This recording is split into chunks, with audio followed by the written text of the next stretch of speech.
नमस्कार विद्यार्थी मित्रांनो आपण सर्वजण ज्या गोष्टीची आतुरतेने वाट पाहत होता अखेर तो क्षण आलेला आहे.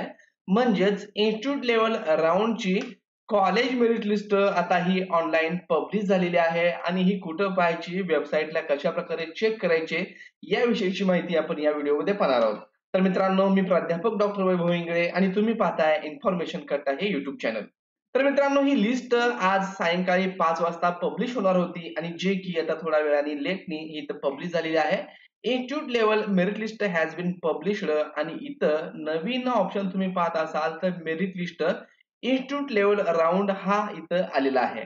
आता हा ऑप्शन तुम्हाला मोबाईल वरती दिसणार नाही. सीईटी सेलनी तशी सुविधा केलेली नाहीये. तुम्ही जरी डेस्कटॉप मोड मोबाईल वरती केलात तरी तुम्हाला हे दिसणार नाही. हे फक्त तुम्हाला लॅपटॉप किंवा पीसी वरती चेक करावं लागेल. तर मग आता आपल्याला काय करायचंय की या मेरिट लिस्ट वरती क्लिक करायचंय. तुम्ही जर कॅन्डिडेट लॉगिन मध्ये गेलात तर तिथे तुम्हाला समजणार नाहीये की तुम्हाला कोणतं कॉलेज भेटलं आहे किंवा नाही भेटलं. तर इथं पहा, फक्त cap round first, second, third आहे. चौथ्या राऊंडचं कुठलंही तुम्हाला अलॉटमेंट शो होत नाही. तर ते आपल्याला कुठं पाहायचं आहे, तर या ठिकाणी या LLB 3 इयरच्या कॅपच्या ऑफिशियल वेबसाईटला, या वेबसाईटची लिंक मी दिली आहे. तर इथं तुम्हाला क्लिक करायचं आहे आणि इथं क्लिक केल्यानंतर मित्रांनो, तुमच्या समोर अशा प्रकारचं जे आहे ते पेज ओपन होणार आहे. इथं तुम्हाला युनिव्हर्सिटी सिलेक्ट करायची आहे. तुम्ही ज्या युनिव्हर्सिटी मधले कॉलेजेस दिलेले आहेत तर त्या ठिकाणचे तुम्हाला कॉलेज सिलेक्ट करण्यासाठी अगोदर युनिव्हर्सिटी सिलेक्ट करून घ्यावी लागेल. त्यानंतर पुढं सिलेक्ट कॉलेज म्हणून येईल. तर तिथं त्या विद्यापीठामधील जे काही कॉलेज असतील त्या सर्वांची लिस्ट येणार आहे. तुम्ही जर समजा या चारही कॉलेजला ऑप्शन दिले असतील तर तुम्हाला इथं DGP दयानंद कॉलेज मी सिलेक्ट केलंय. त्यानंतर इथं डिव्हिजन ऑटोमॅटिक सिलेक्ट होईल आणि या ठिकाणी शो मेरिट लिस्ट असं येणार आहे. आता इथे तुम्ही पाहत असाल तर इथं तुमचा मेरिट नंबर आहे, इथं मेरिट पर्सेंटेज आहे आणि या ठिकाणी तुम्ही पाहत असाल तर कॅटेगरी आहे. इथं कॅटेगरी आहे आणि एलिजिबल इन ओपन कॅटेगरी तर येस या ठिकाणी आहे. म्हणजे जर इथं येस असेल तर तुम्ही ओपन कॅटेगरीची सीट तुम्हाला भेटू शकते. नो असेल आणि तुम्ही रँक मध्ये जरी असाल तरी तुम्हाला ओपनची सीट त्या ठिकाणची भेटणार नाहीये.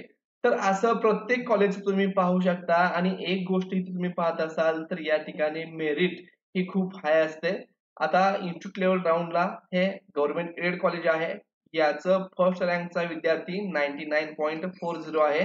इतके दिवस हे विद्यार्थी काय करत होते, यांनी ऍडमिशन का नाही घेतलं हे यांची यांना माहिती. आणि आता देखील त्यांनी भरमसाठ कॉलेज दिले असतील आणि याचाच फायदा हे इन्स्टिट्यूटला होणार आहे. कारण 4 ठिकाणी यांनी कॉलेज ऑप्शन दिलं असेल तर कुठं तर एका ठिकाणी घेतील. 3 ठिकाणची त्यांची जागा ही व्हॅकंट राहणार आहे आणि तिथं डोनेशनची मागणी नंतर होणार आहे. कारण जर या ठिकाणी 4-5 जागा असतील तर तुम्हाला वाटेल की या फर्स्ट 5 लोकांनी तिथे ऍडमिशन भेटेल. पण हे दुसरीकडे ऍडमिशन घेतलं तर त्या जागा खालच्या विद्यार्थ्याला द्यायला पाहिजेत. परंतु कॉलेज तसं करत नाहीत. त्याची माहिती आपल्याला इन्फॉर्मेशन देत नाहीत. तसंच तुम्ही या प्रत्येक ज्या कॉलेजला तुम्ही ऑप्शन दिलेले आहेत त्या सर्व कॉलेजला तुम्ही जाऊन व्हिजिट करायचंय की तुमची रँक किती नंबरला आहे.